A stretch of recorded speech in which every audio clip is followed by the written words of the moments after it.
মারধরের পর গলা ধাক্কা দিয়ে বিদ্যালয় থেকে বের করে দেওয়া হয়েছে সাতক্ষীরার এক মাধ্যমিক বিদ্যালয়ের সহকারী শিক্ষক শফিকুর রহমানকে।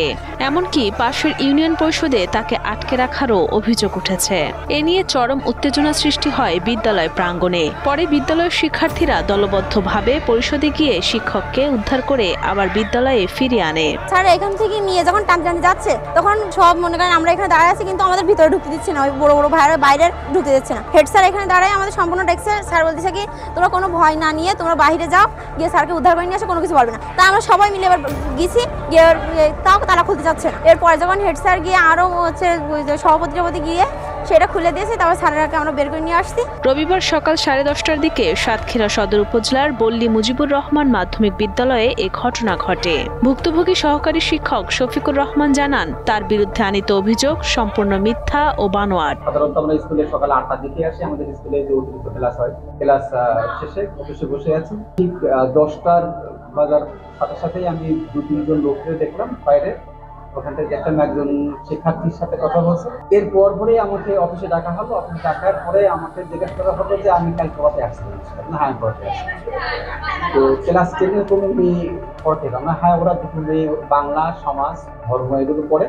গতকালকের ওই একজন স্টুডেন্ট আসায় তাকে শুধুমাত্র বাংলা পড়া ধরে আমি তাকে বাড়ি পাঠিয়ে দিলাম, যেহেতু তার একজন নাই, তোমার আজকারা পড়াবো, ও বাড়ি চলে যায়। এইটাকে কেন্দ্র করে তারা হঠাৎ করে এখানে এসে তারা আমাকে জামার কলার ধরে ফেলে নিয়ে আসে পাশে এবং খুব গালিগালাজ শুরু করে, যে মতো না।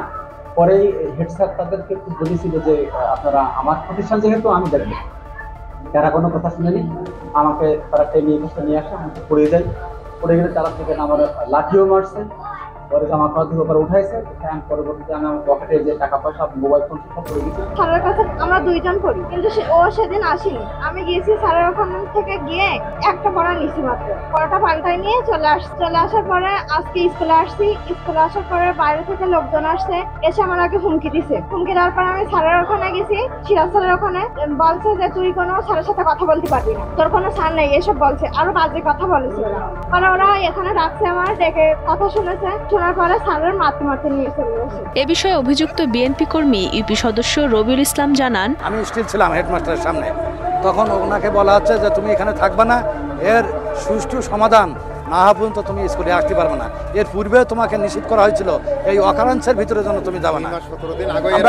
আমরা তাকে নিবেদিত মন দিয়ে তাকে কিন্তু এখানে চাকরিতে থাকতে পারে, বহাল থাকতে পারে, সেজন্য আমরা সে সিম্পেথি তার উপরে দেখাচ্ছি। কিন্তু সে পুনরায় আবার এই অনৈতিক কাজে লিপ্ত হওয়ার জন্য সে প্রস্তুত নিচ্ছিল। বিদ্যালয়ের ভারপ্রাপ্ত প্রধান শিক্ষক আজহারুজ্জামান মুকুল জানান, অভিযোগ প্রমাণিত হলে শফিকুর রহমানকে অবশ্যই শোকজ করে ব্যবস্থা নেওয়া হবে। তোমরা যে অভিযোগ করতেছে সেই অভিযোগ আমি তদন্ত করব, তারে আমি শোকজ করব। শোকজ যদি সে যথাযথ না হয়, আমি তাকে আমাদের বিধি মোতাবেক আমি তাকে সাময়িক বরখাস্ত করব। এরপরে আরো উচ্চতর তদন্ত করে যদি সে গিল্টি হয় তাহলে আমি তাকে চূড়ান্ত বরখাস্ত করব। এই ঘটনায় থানায় মামলা করেছেন ভুক্তভোগী শিক্ষক। তদন্তের মাধ্যমে অভিযোগের সত্যতা বের হয়ে এলে পরবর্তী আইনি ব্যবস্থা নেওয়া হবে বলে জানিয়েছে সদর থানার ওসি শামিনুল হক। তদন্তকারী কর্মকর্তা আসামিদের গ্রেপ্তারের লক্ষ্যে একাধিকবার অভিযান পরিচালনা করেছে। অভিযান পরিচালনা অব্যাহত রয়েছে। যে কোনো সময় আসামি আমরা গ্রেপ্তার করে ফেলব।